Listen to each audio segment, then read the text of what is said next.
चलो बढ़ाई गया बता।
चलो बेटा फटाफट बताइए। Today's topic is microbes in biocontrol agent.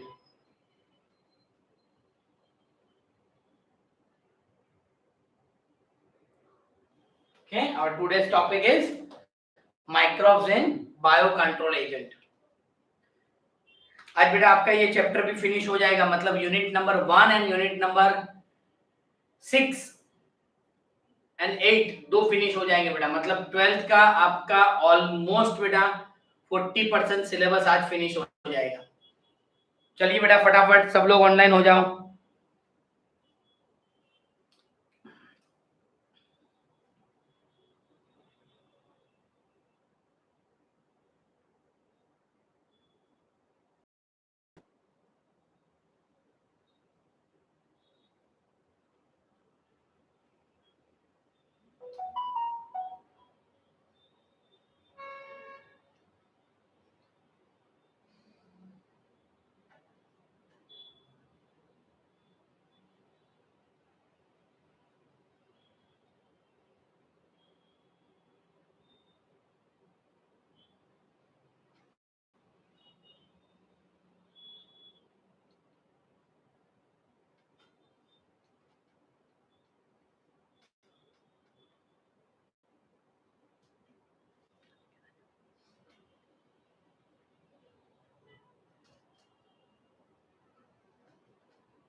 Sorry हो बेटा, चलो बेटा फटाफट બધા લોકો યસ મેમ લખી દો બેટા ફટાફટ, ચલો ફટાફટ બેટા બધા લોકો યસ મેમ લખો.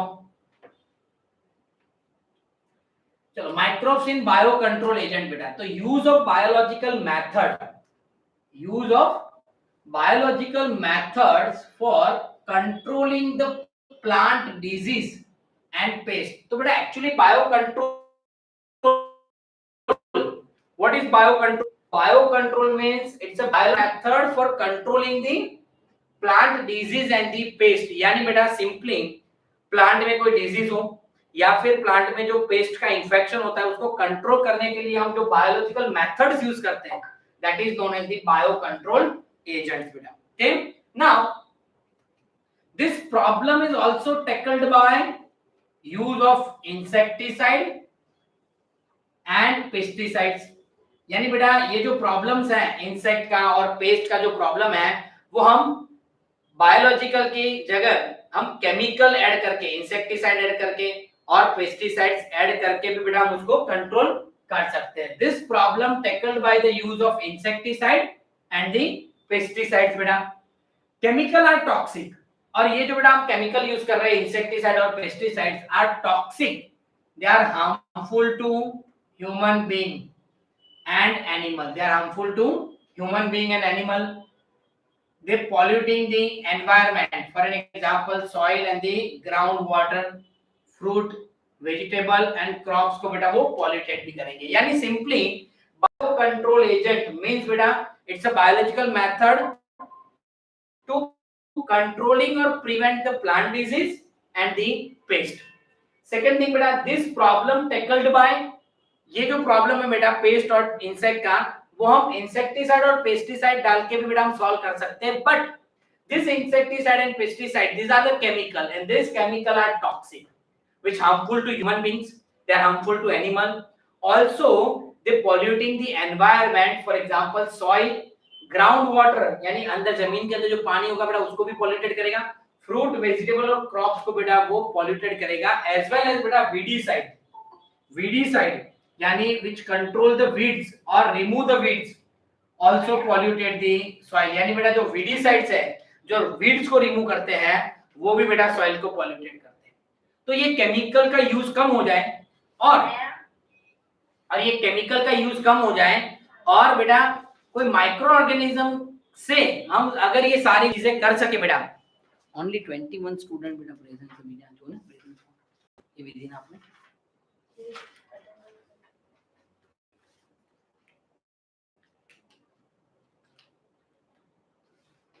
बेटा બધા લોકો ફરી યસ મેમ લખો તો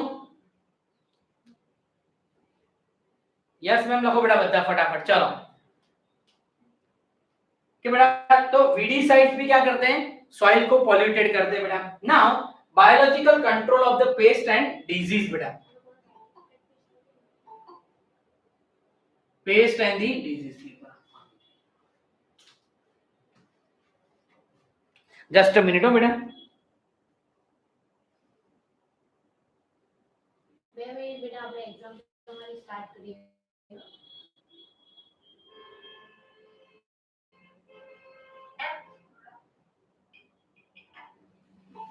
બોલો બોલો આજે લેક્ચર માં હતા ને પેલું YouTube માં નીચે ટાઈપિંગ નતું થતું એટલે પછી ગૂગલ માં કંઈક કરે ને અમારા સામે કોઈક છોકરાએ તો પછી ચાલુ. ઓકે વાંધો નહીં. હું ઘરને જતી પણ એમાં ટાઈપિંગ નતું થતું એટલે પ્રોબ્લેમ થતો એમાં. હા હા હા ઓકે ઓકે.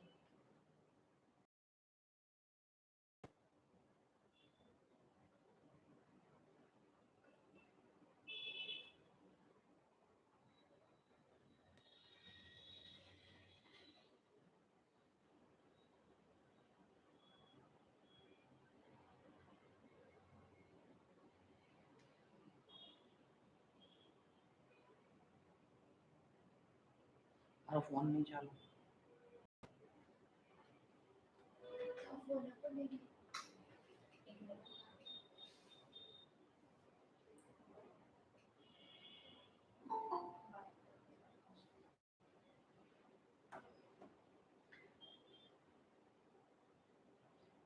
सॉरी हो बेटा, now we will start. Okay, so बेटा biological control of the disease in agriculture. In agriculture, the pest controlled by natural predators rather than the introducing the chemical. यानी बेटा ऑर्गेनिक फार्मिंग और agriculture में हम क्या करते हैं, पेस्ट को अगर मुझे कंट्रोल करना है बेटा तो बाय नेचुरल प्रीडेटर से करो.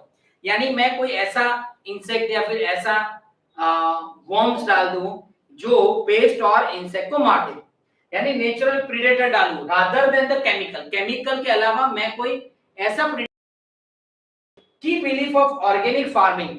और ऑर्गेनिक फार्मिंग का बेटा जो मेन बिलीफ है वो क्या है, the key belief of organic farming is biodiversity. Okay, यानी ऑर्गेनिक फार्मिंग का मेन बिलीफ क्या है बेटा, वो किस में विश्वास रखते हैं, तो biodiversity. More will be the biodiversity, more will be the sustainability. अगर बायोडायवर्सिटी जितना ज्यादा होगा बेटा उतना सस्टेनेबिलिटी यानी जो इकोसिस्टम है बेटा वो सस्टेन रहेगा. इकोसिस्टम जो है बेटा वो सस्टेन रहेगा. यानी यस मैम यस सर लखियो बेटा एनी प्रेजेंस कर दे, आगे बोले नाम लखियो. Okay, so beta key belief of the organic farming is the biodiversity. More will be the biodiversity, more will be the sustainability. Now beta organic farmer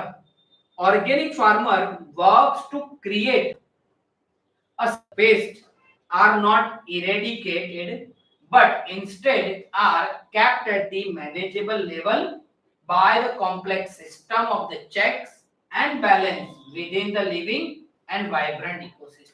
उसका मतलब क्या है बेटा, ऑर्गेनिक फार्मिंग में पेस्ट जो है बेटा उसको कंप्लीटली इरेडिकेट करना पॉसिबल नहीं है और उसको नहीं भी करना चाहिए.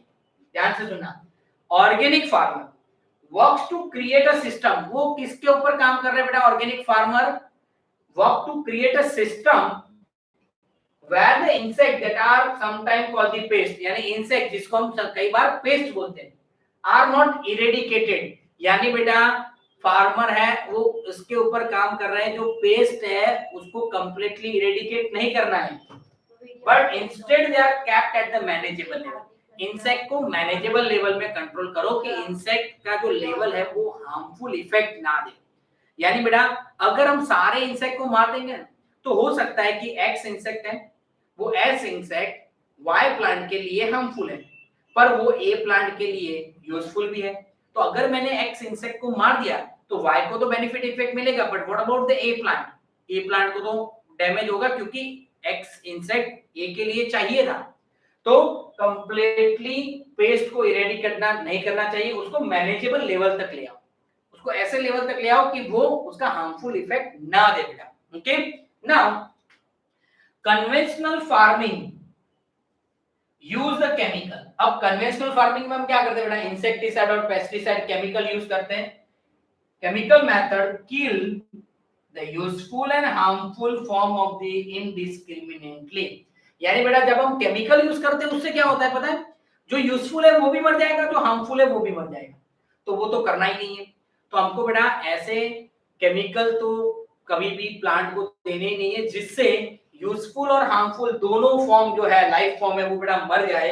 Okay, the organic farmer hold the view that the eradication of the creatures that are often described as a pest is not only possible but also undesirable. मतलब बेटा ये क्या बोल रहा है कि ऑर्गेनिक फार्मिंग और ऑर्गेनिक फार्मर क्या करता है बेटा, जो पेस्ट है जो इंसेक्ट है बेटा उसको कंप्लीटली इरेडिकेट हम कर नहीं सकते और वो करना भी नहीं चाहिए. वो कर नहीं सकते और करना भी नहीं चाहिए. क्यों करना नहीं चाहिए बेटा, तो without the pest beta, without pest beneficiary predator and parasitic insect which depend upon them as a food or host would not able to survive. यानी सिंपली बेटा मैं यहाँ पर आपको एक चीज बताता हूँ कि फॉर एग्जांपल बेटा ये अगर एक्स इंसेक्ट है, ओके, एक्स इंसेक्ट को आपने कंप्लीटली किल कर दिया, तो अब ये एक्स इंसेक्ट के ऊपर अगर ए इंसेक्ट है या फिर बी पेस्ट है या फिर सी कोई भी लाइफ फॉर्म है, अगर ये तीनों इसके ऊपर डिपेंड होंगे और ये तीनों है, वो हो सकता है कोई और एक वाई प्लांट के लिए यूजफुल हो, वाई प्लांट के लिए यूजफुल हो। तो अगर ये इंसेक्ट मर गया तो ये तीनों भी मर जाएंगे, तो ये वाई प्लांट भी मर जाएगा। पता चल रहा है मैं क्या बोल रहा हूँ? तो देखो बेटा, विदाउट पेस्ट अगर हमने कंप्लीटली पेस्ट को मार दिया, इरेडिकेट कर दिया, तो without paste beneficiary predator and parasitic insect जो हमको बेनिफिशियरी है बेटा, व्हिच डिपेंड अपॉन देम, वो किसके ऊपर डिपेंड है बेटा? पेस्ट के ऊपर डिपेंड है, वो भी मर जाएंगे एज अ फूड और होस्ट। यानी बेटा सिंपली जो बेनिफिशियरी प्रीडेटर है, बेनिफिशियरी पैरासिटिक फॉर्म है, जो पेस्ट के ऊपर डिपेंड है फॉर द फूड और होस्ट, वो भी मर जाएंगे। ओके, तो बेनिफिशियरी जो इफेक्ट हमको मिलना चाहिए वो मिलेगा नहीं बेटा। Bio control reduce our dependence on the toxic chemical and pesticides। और बेटा बायो कंट्रोल से हम क्या कर सकते हैं? जो हमारा डिपेंडेंसी है बेटा केमिकल यूज करना, वो हम कम कर सकते हैं। And appropriate bio control develop by, अगर मुझे बेटा एप्रोप्रिएट बायो कंट्रोल डेवलप करना है, बायो कंट्रोल एजेंट डेवलप करना है, तो मुझे क्या कौन कौन सी चीजों का ध्यान रखना पड़ेगा? लाइफ फॉर्म, कौन कौन से लाइफ फॉर्म है, इंसेक्ट कौन कौन से है, कौन से इंसेक्ट डैमेज कर रहे हैं, कौन से इंसेक्ट बेनिफिशियल है, उसका इनहैबिटेड फील्ड, वो कौन सी जगह पर रहते हैं, predators as well as the pest and their life cycle, वो कैसे उनका जीवन चलाते हैं बेटा, एंड पैटर्न ऑफ फीडिंग, वो क्या खाते हैं, ये सारी चीजों का, यानी इंसेक्ट के बारे में सब कुछ पता होना चाहिए। वो प्रीडेटर है, बेनिफिशियरी है, कहां पर रहते हैं, ओके, किस प्लांट को डैमेज करते हैं, और उसका लाइफ साइकिल, ये सारी चीजें बेटा इंसेक्ट के बारे में, पेस्ट के बारे में हमको पता होनी चाहिए। यार वीडियो छोटा है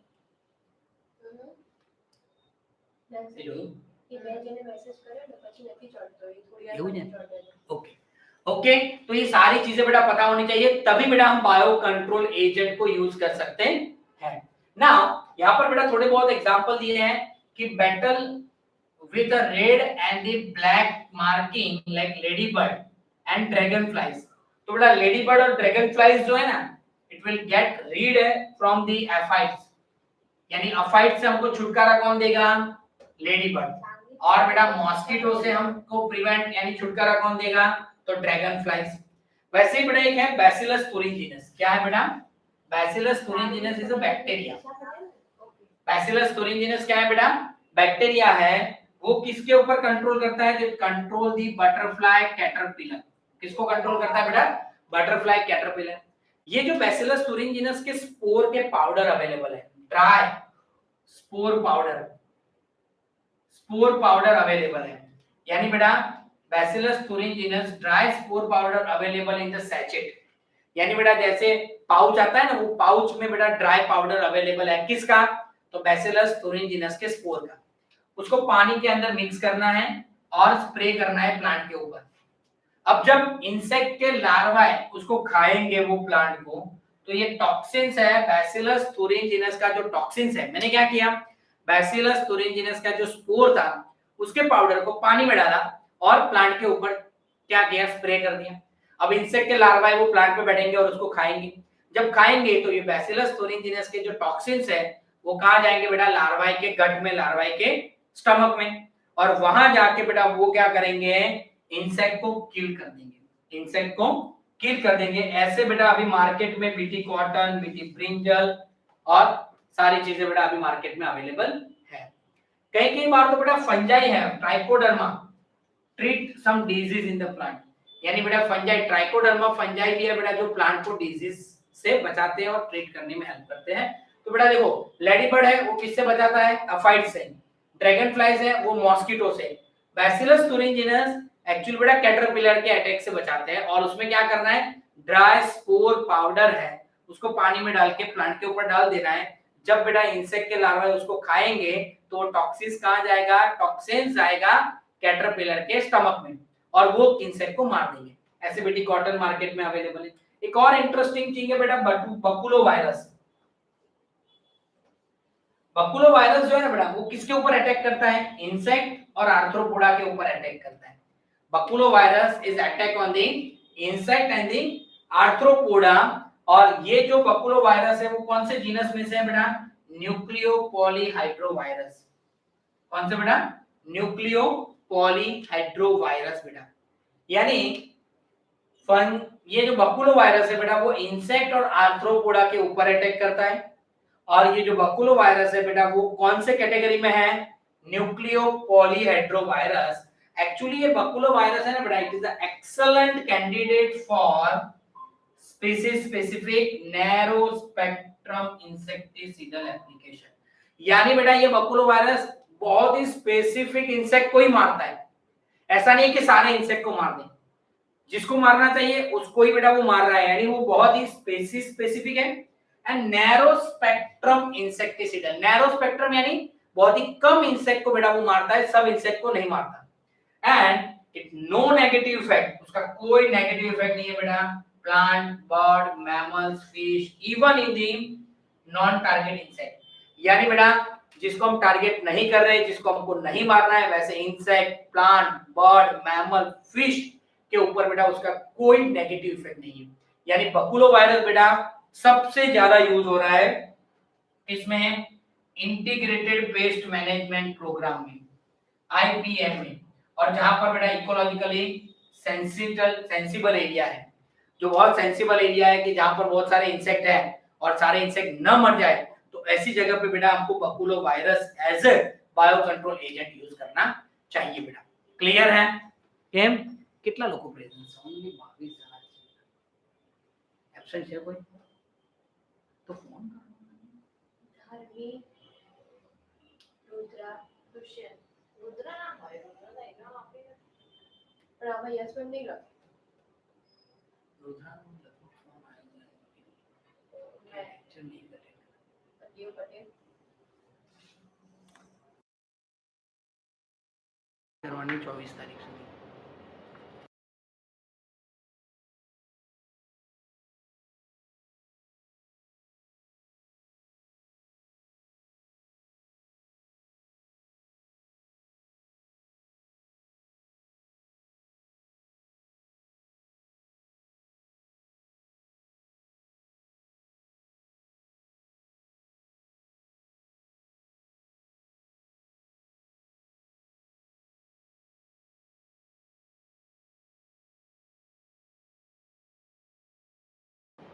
ओके बेटा चलो बेटा फटाफट थंब कर दो।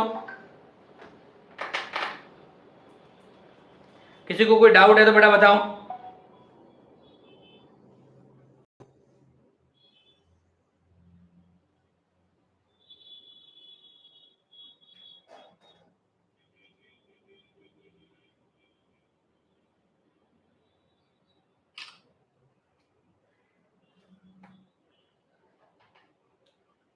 है बेटा किसी को कोई डाउट?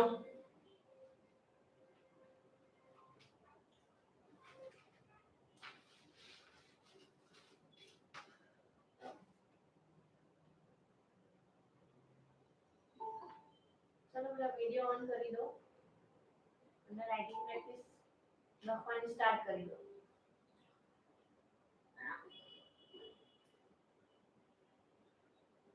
यस बेटा वीडियो ऑन કરી દો અને રાઇટિંગ સ્ટાર્ટ કરી દો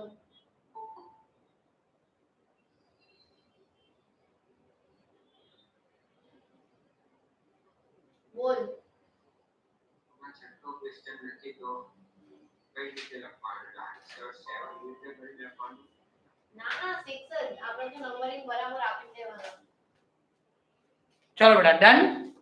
okay so now next point पे बेटा चलते हैं अभी, और वो है bio fertiliser. Microbes use in the bio fertiliser बेटा।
microbes used in biofertilizer.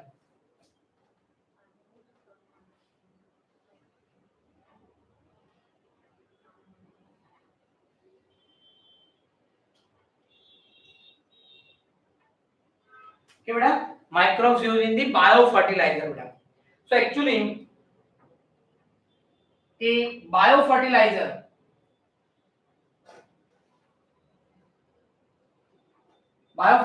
का काम क्या है बेटा? To increase the soil fertility. वो क्या करते हैं बेटा? Increase the soil fertility. Bio fertiliser मतलब बेटा to increase the soil fertility बेटा, वो इंक्रीज करते हैं.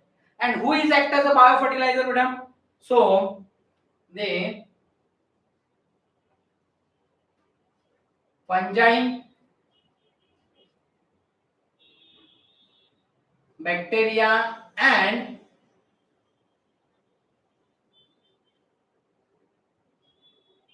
cyanobacteria are used as a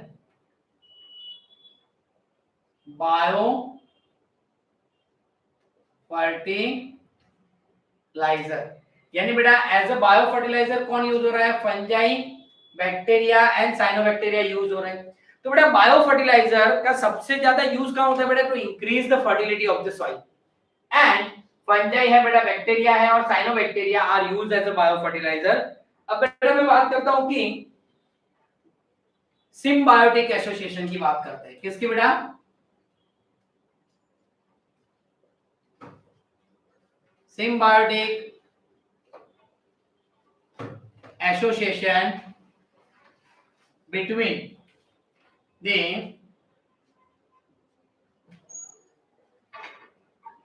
rhizobium bacteria and legume plant बेटा. तो ये rhizobium bacteria कहाँ होते हैं बेटा? rhizobium bacteria is live on the root nodules of the legume plant. This rhizobium bacteria on root nodules of legume plant बेटा. Okay, कहां पर बेटा? rhizobium bacteria live on the root nodules of the legume plant. और बेटा एक दूसरे से वो कैसे हेल्प करते हैं? तो देखो बेटा, जैसे कि ये राइजोबियम बैक्टीरिया है और ये है बेटा लेग्यूम प्लांट. तो दोनों बेटा एक दूसरे को कैसे हेल्प करते हैं कि rhizobium bacteria provide the nitrogen. Rhizobium bacteria क्या करते बेटा? Provide the nitrogen fixation in soil. यानी राइजोबियम बैक्टीरिया बेटा नाइट्रोजन फिक्स करते हैं सॉइल में and they provide the nitrogen to plant बेटा. नाइट्रोजन किसको देते हैं? प्लांट को. यानी प्लांट को नाइट्रोजन मिलेगा और प्लांट बेटा बैक्टीरिया को क्या देगा? एक हैबिटेट प्रोवाइड करेगा एंड दूसरा बेटा न्यूट्रिशनल प्रोवाइड करेगा. यानी फर्स्ट एग्जांपल है बेटा कि सिंपली राइजोबियम बैक्टीरिया और द लेग्यूम प्लांट का सिम्बायोटिक एसोसिएशन. राइजोबियम बैक्टीरिया कहां रहते हैं बेटा?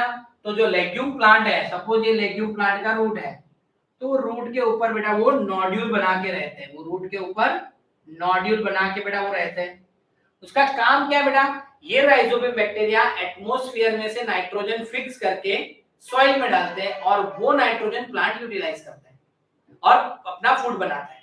और वो फूड किसको देखता है? तो बैक्टीरिया को देता है. ऐसे बेटा फ्री लिविंग, ऐसे बेटा ये सिम्बायोटिक एसोसिएशन है. ऐसे ही बेटा free living nitrogen fixation bacteria are Azospirillum. Azospirillum and Azotobacter,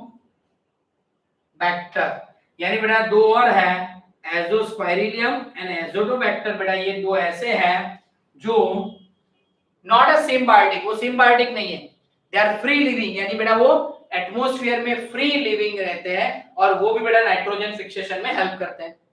उसके अलावा बेटा एक और है, सिम्बायोटिक का ही एग्जांपल है, symbiotic association between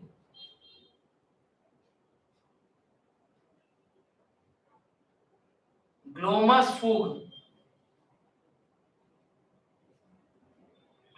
fungi and pinus plant beta. Okay, symbiotic association between the glomus fungi and the pinus plant beta. उसको क्या बोलते हैं बेटा? माइकोराइजा बोलते हैं। क्या बोलते हैं बेटा इसको? माइकोराइजा। ये एक्चुअली बेटा हमने 11th में भी पढ़ा था, चैप्टर नंबर 2 में बेटा। माइकोराइजा क्या है? It's a symbiotic association between glomus fungi and pinus बेटा। तो ये glomus fungi and higher plant, नाम क्या है बेटा हायर प्लांट का? पाइनस। तो देखो बेटा ग्लोमस फंजाई और प्लांट एक दूसरे को कैसे हेल्पफुल है बेटा? तो ग्लोमस फंजाई क्या करता है? गिव फॉस्फोरस टू प्लांट बेटा, वो प्लांट को फॉस्फोरस प्रोवाइड करता है। और प्लांट क्या करता है बेटा? ग्लोमस फंजाई को हैबिटेट एंड न्यूट्रिशन प्रोवाइड करेगा। ऐसे बेटा एक दूसरे को हेल्पफुल होते हैं। उसके अलावा बेटा ये जो ग्लोमस फंजाई है बेटा, they provide the resistance to root borne pathogens, tolerance to salinity, also this fungi gives resistance to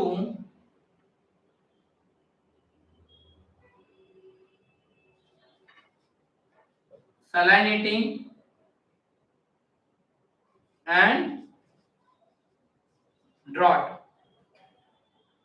and resistance to root borne pathogen बेटा। यानी बेटा ये जो फंजाई है वो प्लांट को रेजिस्ट टॉलरेंस प्रोवाइड करेगा, रेजिस्टेंस टू सलाइनिटी, ड्रॉट यानी ज्यादा सॉल्ट हो, ज्यादा शुष्क यानी ड्राई एरिया हो, और रूट बॉर्न जो डिजीज होता है बेटा उसके सामने वो क्या करता है? प्रोटेक्ट करता है बेटा। ओके चलिए बेटा सब लोग यस मैम लिखो तो मैडम क्वेश्चन लेता हूं। આજે બધાનો પ્રોબ્લેમ તો છે જ, જોવું નથી બધાને ઓનલાઈન એક સાથે બેસીને એવું લાગે છે।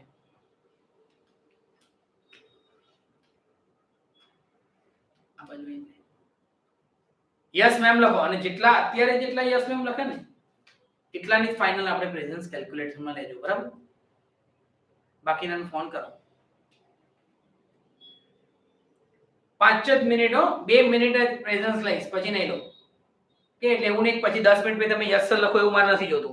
જવાબ બધા આયા, હવે 24 લોકો ઓનલાઈન થઈ ગયા એટલે ખાલી મોબાઈલ બાજુમાં મૂકી રાખવું હોય ને બેટા તો ભણવાનું બંધ કરી દો, બધાને કહું છું।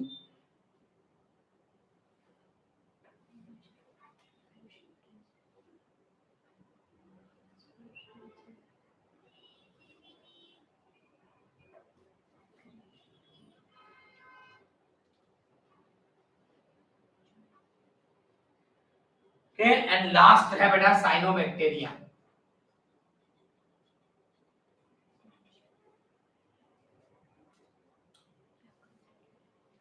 लास्ट है बेटा साइनोबैक्टीरिया।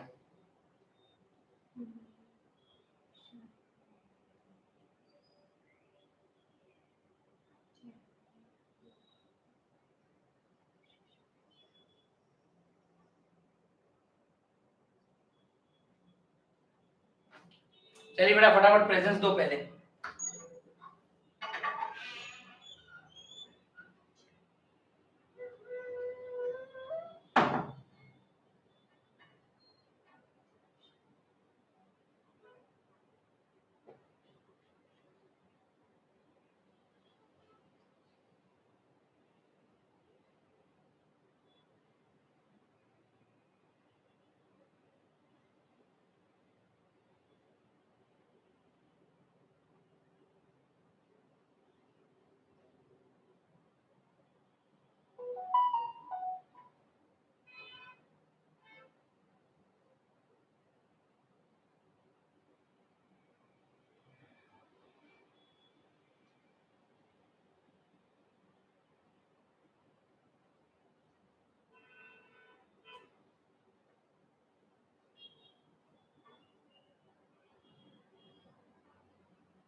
ओके बेटा, चलो।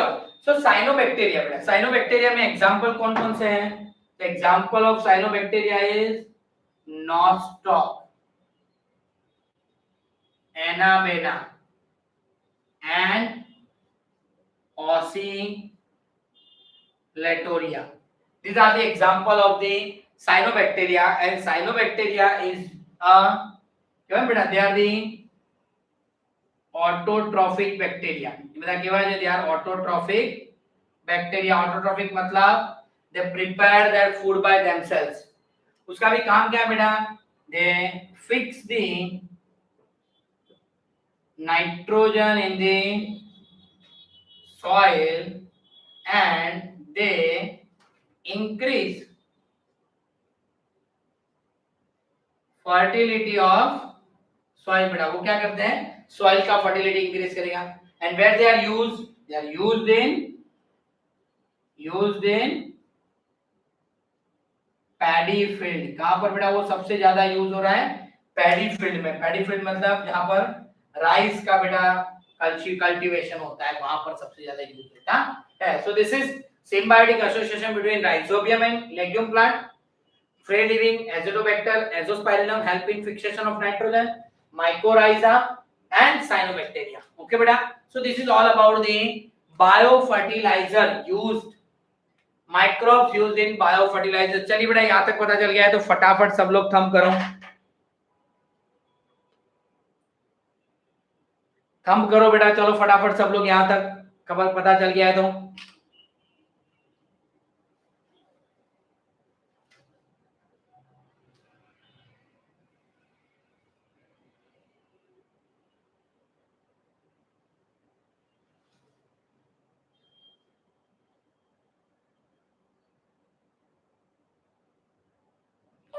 બેટા આપણી એપની અંદર મૂકી દેવાનું છે.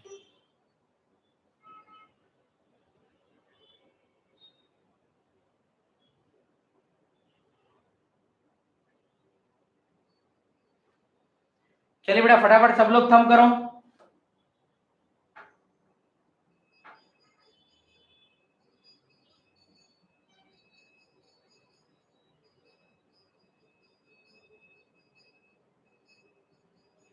एंड बेटा अब ये चैप्टर तो हमारा हो गया, पर नेक्स्ट चैप्टर से एक चीज आपको करनी है बेटा. नेक्स्ट चैप्टर से मैं क्या करने वाला हूं कि होमवर्क बेटा आपको मेरे साथ ही लिख लेना है. जो क्लास वर्क है वो मेरे साथ ही लिखना है, और क्लास वर्क आपको कहीं सबमिट नहीं करना है. ये आप पेरेंट्स मीटिंग में आओगे, मैं सबको ये बात बोलने वाला हूं. पेरेंट्स मीटिंग में मेरा जो टॉपिक है बेटा डिस्कशन का, और पेरेंट्स मीटिंग में जब भी मैं पेरेंट्स को बुलाऊं आपको साथ में आना है और आना ही है. अगर टाइम एडजस्ट नहीं हो रहा बेटा तो आप मुझे कॉल करके बताओ कि सर मैं कल आऊंगा या परसों आऊंगा. पर ये वीक में सबको मिलना है कंपलसरी। ओके, एक और चीज बेटा, आपको अगर मैं यहाँ पर लिख रहा हूँ साथ में ही आपको नोट्स बना लेना है, क्योंकि नेक्स्ट चैप्टर से बेटा मैं बोर्ड वर्क आपको भेजने वाला नहीं हूँ। बोर्ड वर्क में भेजने वाला नहीं हूँ। बोर्ड वर्क में चैप्टर के एंड में एक पीडीएफ बना के भेज दूंगा। बाकी आपको क्या करना है, साथ में ही सब कुछ लिखना है। मैं जब यहाँ लिखता हूँ आपको मोबाइल रख देना है साइड में और उसमें से आपको डिक्टेट करके लिखते रहना है। एक ये चीज। दूसरी चीज, आपको जो भी होमवर्क मैं दूं, होमवर्क आपको मॉड्यूल में से ही लिखना है। कोई मोबाइल लेके बैठ के होमवर्क लिखेगा नहीं। यानी मोबाइल सिर्फ और सिर्फ मोबाइल का यूज लेक्चर अटेंड करने के लिए होना चाहिए। बाकी बायोलॉजी में मोबाइल की कोई जरूरत है नहीं। ऐसा नहीं है कि भी होमवर्क मैंने दिया हुआ है तो आप बोर्ड वर्क को ऐसे रखो और उसमें से बोर्ड वर्क कॉपी करो। बोर्ड वर्क आपको साथ में ही लिख लेना है लेक्चर के टाइम पे ही। दो चीज हो गई बेटा, होमवर्क मॉड्यूल में से ही लिखना है। मॉड्यूल में थोड़ा ज्यादा है तो ज्यादा लिखना है, पर होमवर्क मॉड्यूल में से ही करना है कंपलसरी, विथ वर्कशीट क्वेश्चन के साथ। वर्कशीट क्वेश्चन के साथ होमवर्क करना है। ध्यान से बेटा सब लोग सुन लेना, मैं पेरेंट्स मीटिंग में यही बात डिस्कस कर रहा हूं सबको। ओके, और हर एक पेरेंट्स को एग्जाम के टाइम पे ऑनलाइन बच्चों के साथ रहना है कंपलसरी। ओके, जिसको प्रॉब्लम है वो पेरेंट्स के साथ मुझे एक बार बात करवा लें और उनका एग्जाम का तरीका हम डिसाइड करेंगे कि कैसे एग्जाम लेना है, आप और हम मिलके। पर एग्जाम अभी आप अकेले बैठ के कभी नहीं दोगे। This is the final rule आप सबके लिए बेटा, क्योंकि आप लोग कैसे एग्जाम लिखते हो पता चलता है हमें। जब भी हम पेपर देखते हैं तो हमको पता चलता है कि कॉपी ही किया है। बहुत सारे लोग हैं जो बेटा कॉपी कर रहे हैं। ओके, इसीलिए मुझे ये थोड़ा तरीका जो है वो बदलना पड़ रहा है। ओके, असाइनमेंट बेटा मैं अभी रख रहा हूं। ओके, आपको मॉड्यूल में से लिख के मुझे भेजना है। ये बोर्ड वर्क आपको लिखना है तो आप अपने तरीके से लिखो, मुझे कोई प्रॉब्लम नहीं है। पर असाइनमेंट आपको जो होमवर्क है वो मॉड्यूल में से लिख के मुझे सबमिट करना है। कहां से बेटा, मॉड्यूल में से लिख के मुझे सबमिट करना है। ओके, अब है किसी को कोई प्रॉब्लम है तो बताओ बेटा।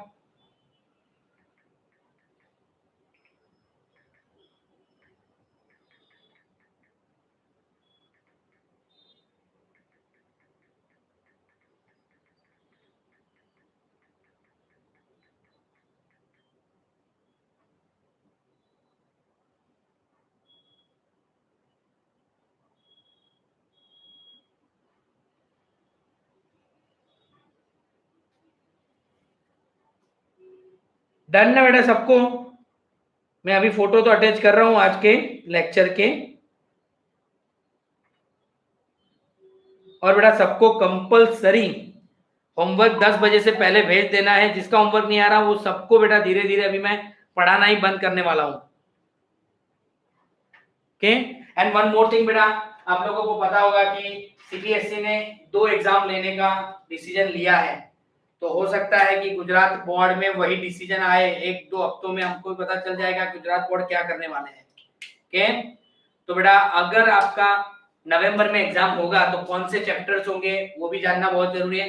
पर हमारा प्लान ऐसा है कि नवंबर तक हम पूरा सिलेबस एक बार फिनिश कर दे बेटा। ओके, नवंबर तक हम पूरा सिलेबस फिनिश एक बार कर ले कि आपको आप पढ़े हुए हो बेटा। ओके, चलिए किसी को कोई डाउट है तो बताओ, अदरवाइज मैं यहाँ पर बेटा ये लिंक अभी फिनिश कर रहा हूँ।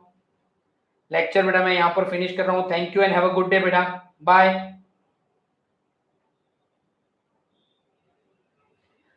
सर आज सा मॉड्यूल में सा लिखना है या बोर्ड वर्क करना है? मॉड्यूल में से लिखना है बेटा, आपको मॉड्यूल में से ही लिखना है बेटा। आज से ही आपको मॉड्यूल में से ही लिखना है। कोई आप मोबाइल नहीं है, किसी को भी मोबाइल लेके लिखना नहीं। मॉड्यूल आपको दिया हुआ है, मॉड्यूल में से ही आपको सारे होमवर्क लिखने हैं कंपलसरी।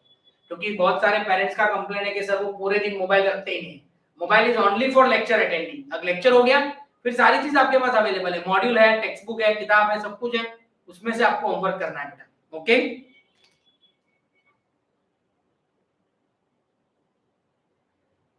सर टाइम 11 o'clock પહેલા રાખો ને, એટલે બેટા 2 પેજ લખવાના હોય જય, બરાબર? અને 5 વાગે હું તમારો લેક્ચર ફિનિશ કરું છું તો 6 કલાક થાય 2 પેજ લખતા તમારે। વર્કશીટ ક્વેશ્ચન આજે નથી કરવાના, આજે ખાલી મોડ્યુલ માંથી લખવાનું. From next lecture next chapter onwards worksheet question લખવાના આવશે બેટા, આ વખત નહીં. ઓકે,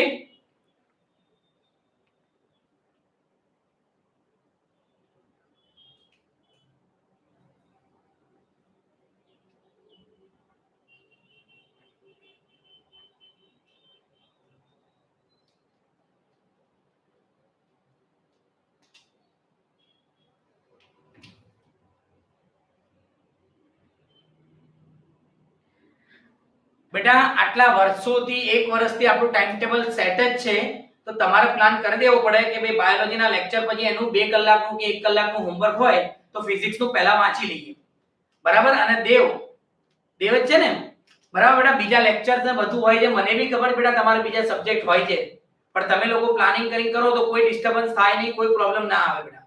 કે આટલા વર્ષોથી જો આપણે લેક્ચર્સ લેવાતા હોય, મને એમ કહો દેવ તું મને બેટા હમણાં ફોન કર, અને જય તું બી મને ફોન કર. અત્યારે 5 વાગે હું લેક્ચર ફિનિશ કરું છું, 5 થી રાત્રે 10 વાગ્યા સુધી તમારો કેટલા કલાકનો શેડ્યુલ છે? અત્યારે 5 થી 10 હું મારો શેડ્યુલ બેટા આપણે ટાઈમિંગ આપેલો છે 4 to 6. કોક વાર આપણો 5:15 લેક્ચર ફિનિશ થાય, કોક વાર 5:30 લેક્ચર ફિનિશ થાય. ડીપીપી લઈએ તો આપણે કોક વાર 5:45 ફિનિશ થાય છે. આજે 5 વાગે પૂરો થયો તો 5 થી 6 માં જ લખાઈ જાય. એટલે એવા બહાના ના બનાવો કે અમારી પાસે બીજા સબ્જેક્ટ હોય છે. અમને બધી ખબર પડે જ છે કે તમારા પાસે કેટલા સબ્જેક્ટ છે શું નથી, અને તમારે કોની એક્ઝામ હોય છે. ઓકે, એટલે મહેરબાની કરી તમારું જે કામ છે એને પ્રોપર મેનેજ કરતા શીખો, બરાબર. અને પ્રોબ્લેમ હોય તો કોલ કરો મને. જય અને વીડી એટલે મને આઈડિયા નથી, મારા ખ્યાલથી દેવ જ છે ને, દેવ છે ને, વૈષ્ણવી દવે છે. વીડી કોણ છે બેટા? વીડી who's વીડી?